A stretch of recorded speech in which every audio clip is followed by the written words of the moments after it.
All right, Shalom. First and foremost, giving all praise, glory, and honor that's due to Yahweh, Bahashim Yahweh Shai, Bahashim Racha HaKodash. Double honors to the elders and apostles of Great Millstone who rule well. Peace and blessing to the 144,000 and the hopeful elect. Shalom Barakathum.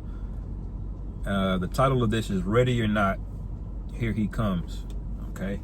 And the he that I'm referring to should be obvious, but it's Yahweh Shai, who the world ignorantly calls Jesus Christ, which is not his name.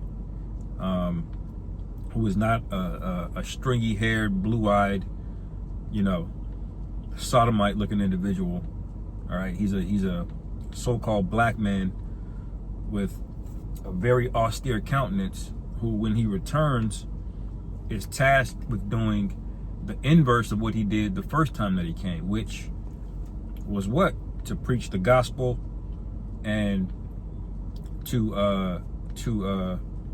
establish the ministry. Okay, all right. So the first time he came was a lamb, and now the time that he's returning, the time that he's returning, which is now, he's coming back as a lion. All right. Now, why am I going into this? Because the people don't get the message.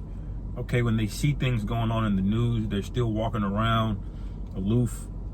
Okay. But the Lord said that we would be able to know when the time was come. Okay. Matthew 24:32, it says, "Now learn a parable of the fig tree. When his branch is yet tender, and put it forth leaves, ye know that summer is nigh." Okay, so we don't know the exact date that he's going to return, but we can tell the season in which he will return, which is what we're in right now. Okay, you see all of these things going on in the news. Esau's openly telling you that the shelves are about to be empty. Okay, that real ID is now a requirement. Why is this all happening and coinciding at the same time? Okay, they're telling you this at the same time we're getting ready to have a recession, an economic downturn. All right, a lot of bold promises have been made, and there's a lot of uncertainty. Okay, and we see uncertainty not just within America, but globally. Okay, the bond market, which is a major sign of how glued together the global economy is working. Because as you know, the U.S. dollar is what glues global trade together. Okay, as the reserve currency, and the bond market is like the skeletal structure of this reserve currency. The U.S. dollar is essentially functions with bonds, which is debt. Okay, when these things start to crater, when European heads of state and leaders start speaking boldly against one another, against the U.S., all right, everybody starts trading in their own right. These are all signs that the Lord is getting ready to come back. Okay, there are more signs as well, but let me finish this. Matthew 24:33. "So likewise ye, when ye shall see all these things, know that it is near, even at the doors." All right, and when people know that, they say, okay, in 2 weeks, okay, that you may not have grocery stores on the shelves. I mean, shelves, the grocery store shelves are going to be empty. Don't you know people are not going to go down this week to get groceries? They're going to wait, okay, until they're actually empty, and then they're going to panic, because that is the covering cast laid over this place. All right, and the covering cast is there for a reason. It's to keep people asleep. Okay, I'll finish verse 4. It says, "Verily, 34, verily I say unto you, this generation shall not pass away until all these things be fulfilled. Heaven and earth shall pass away, but my words shall not pass away." So the Lord is going to come back. Okay. Now let me go.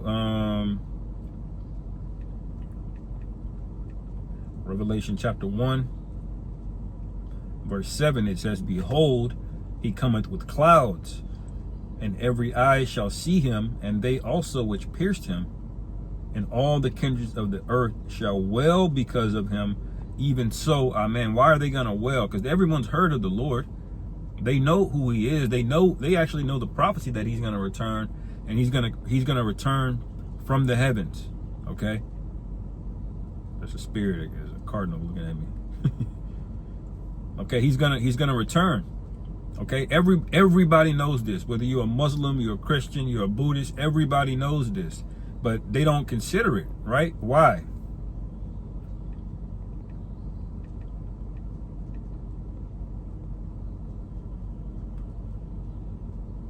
Isaiah 25 and 7, and he will destroy in this mountain the face of the covering cast over all people. Okay, and the veil that is spread over all nations. All right, so there's a covering cast over all of the people. Okay, they can see things, but they can't understand things.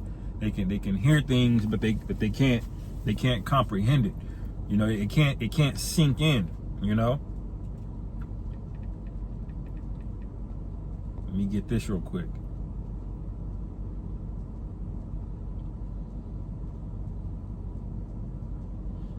Isaiah 29.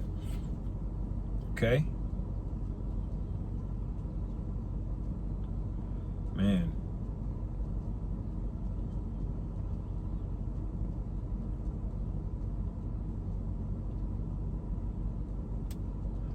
I really want to start from the first. Let me see here.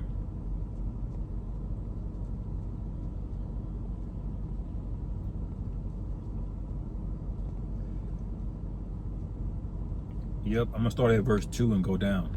All right, because here it is, panic time, and nobody has a sense of urgency. Okay, but the power is gonna go out, and then what are y'all gonna do? Okay, your cell phone service is gonna go out, and then what are y'all gonna do? You know, y'all haven't considered. I'm gonna get that in Proverbs 1 as well. Isaiah 29 and 2. Yet I will distress Ariel. Ariel means the lion of the Most High, and there shall be heaviness and sorrow, and it shall be unto me as Ariel.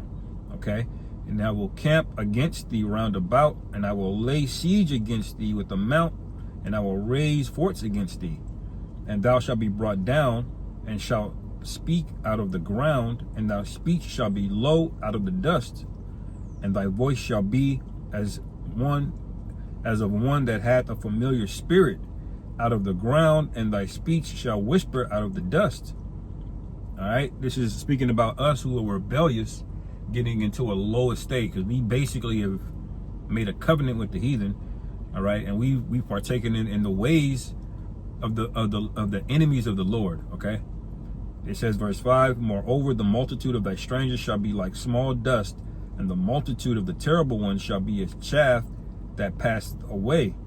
Yeah, it shall be at an instant, suddenly.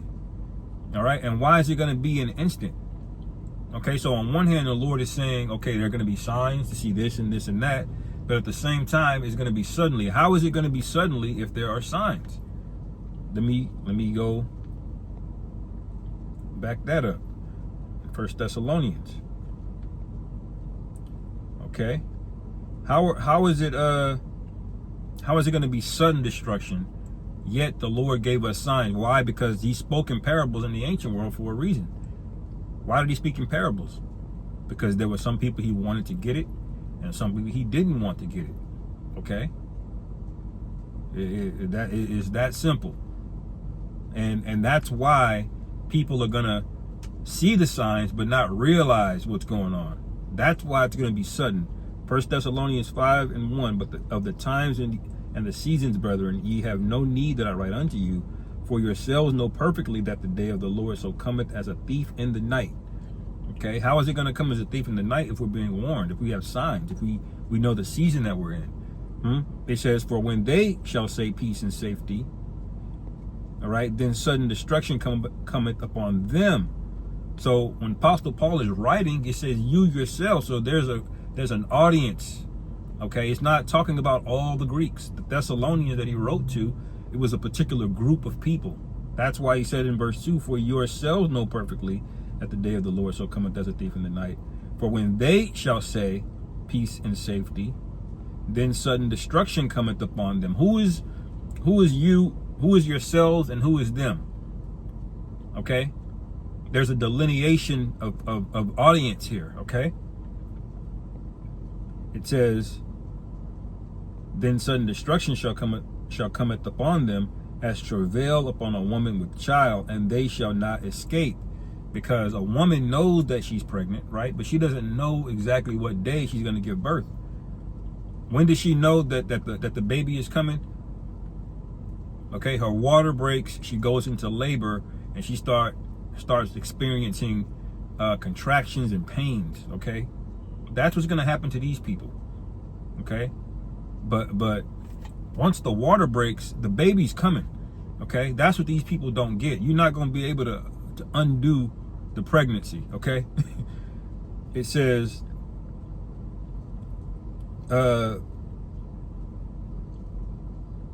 as travail upon a woman with child, and they shall not escape. It says, but ye, brethren, are not in darkness, that the day should overtake you as a thief. All right, so you know, we are already prepared. We don't need to prep like these preppers. They go on and buying up ammo and canned goods and things of that nature. I mean, you can buy whatever you feel is sufficient for you, in the coming times to come. But ultimately, what is our preparation? Our preparation is doing the work of the Lord, man. So we're defended, because that's the only thing that can truly get us out of here. That's the only thing that's going to truly save us. All right, is if the Lord chose us. Okay, that's how it works. So these people, they have the covering cast over them. All right, it says, ye are the children of the light and the children of the day. We are not of the night nor of the darkness. And this is why you don't need to be hanging around just anybody.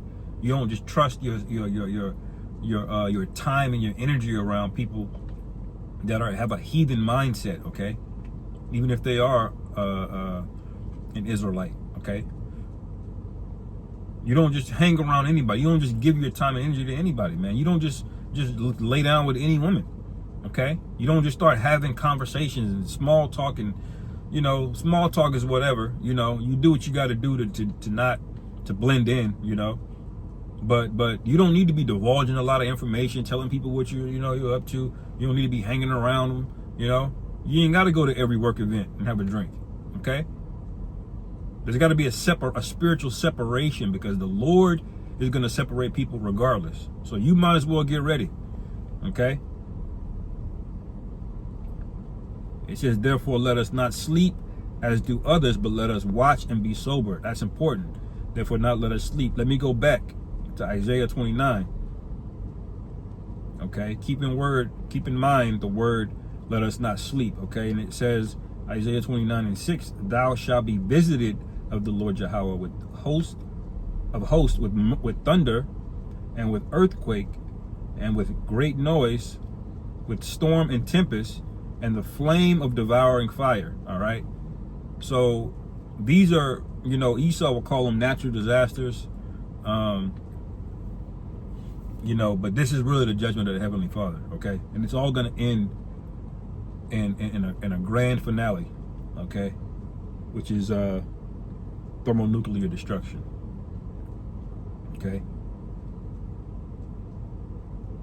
and it says, verse 7, and the multitude of all the nations that fight against Ariel, which is the elect of Israel. Okay, it says, even all that fight against her and her munition and that distress her shall be as a dream of the night. What happens when you wake up from a dream? It's gone. It's like 1 minute it can seem so real, and then the next minute, boom, it poof. Okay, that's how the people are going to be that come against us. Okay, it says, verse 8, it shall even be as when an hungry man dreameth, and behold, he eateth, but he waketh, and his soul is empty.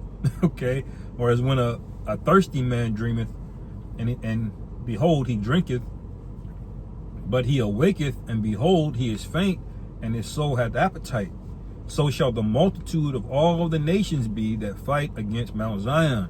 Okay, and that's very true, because The scriptures refer to us as a worm. It's going to look very easy to get us, to put hands on us and destroy us. Okay? Like they had us in the pawn. They had us. But the Lord is going to lift up a standard to defend us. Okay? And the thing that they were so sure about that they was going to get us is, guess what? It's going to be neutralized instantly. Okay? Some brothers are going to have testimonies of spiritual powers, of supernatural intervention, you know, but it's all rooted in faith. Okay. It says, verse 9, stay yourselves and wonder, cry ye out and cry. They are drunken, but not with wine. They stagger, but not with strong drink. Okay. And so what are they drunk with? What are they staggering over? You know, that they're staggering and drunk with the philosophies and the gods and idolatry of this world, basically. Okay, this philosophy that you know, you hear all of these buzz terms, you know, whether you know you're a money guy, you're a free market capitalist. Okay, if you're a social justice warrior, you're a feminist and a person of color advocate or whatever. Okay, these are things that people convince themselves in their mind that makes them good people, but none of these things make you good people. Okay, even the Lord himself said, I'm not good. Okay, he said only the Father's good. So what's going to happen is going to be a giant humbling of the entire world who are proud. Okay, it says, verse 10, for the Lord Yahweh hath poured out upon you the spirit of deep sleep. And that was the main point. Okay, that's why these people are not waking up. That's why they're going to go into the supermarket. What's going on? Even though they've been hearing the news, even though Trump has been talking crap against China, starting trade wars, okay, weaponizing the currency, you know, invading nations, setting up coups, plundering resources, okay, setting up draconian laws and telling you what you can and can't say. All right.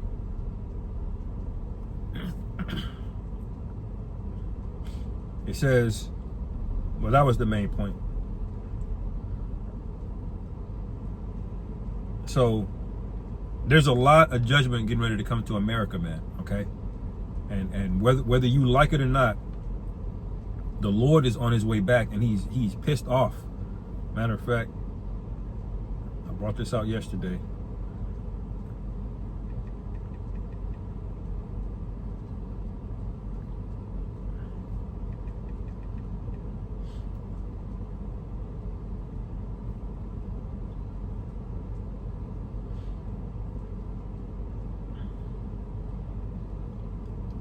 People think the Lord is getting ready to come back and save everybody, but he's getting ready to destroy way more people than he's going to save. Okay, you can take that to the bank.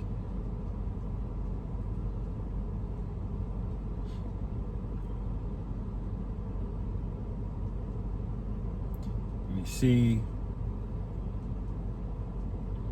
which one do I want?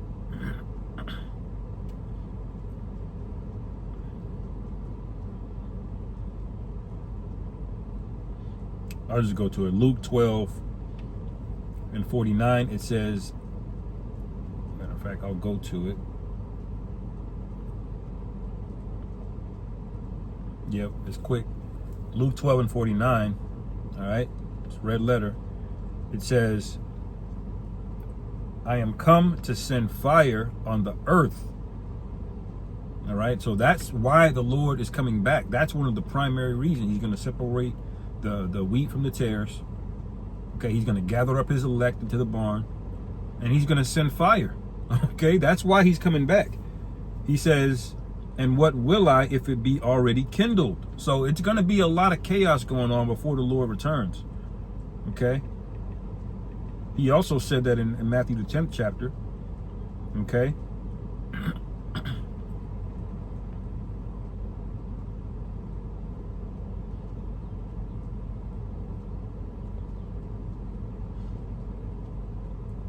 Matthew 10:34, think not that I am come to send peace on earth. I came not to send peace, but a sword. All right. For I am come to set a man at variance against his father, a daughter, and the daughter against her mother, and the daughter-in-law against her mother-in-law. And a man's foes shall be they of his own household. Okay. So the Lord is coming to put the sword on people. Okay. He's coming to send fire, and he's coming to cause division. Why? Because spiritually, these people have gathered together again in pride, just like in the Tower of Babel. Okay, and what did the Lord do? He looked down in the Tower of Babel and he said, oh, hell no. Okay, and he confounded them, and he broke them up and scattered them, and scattered them in their own languages. Okay, because the thoughts in their mind was to try to be above the Most High.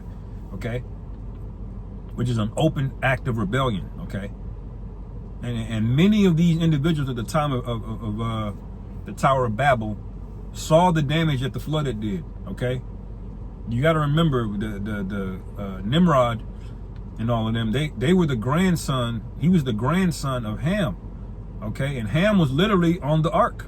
Okay, so only a couple generations after the Lord just flooded the whole earth, 2 generations later, they're back in open rebellion again against the Most High, man. So that spirit is back in the earth. So what do you think the Lord's getting ready to do when he come back, man? You know, hand out lollipops? You know? Anyway, ending it there, man. Lord willing, this is edifying. Call Allah Yahweh Bashim Yahweh Shai. Hashem Rakhakwada Shalom. Come Yashua.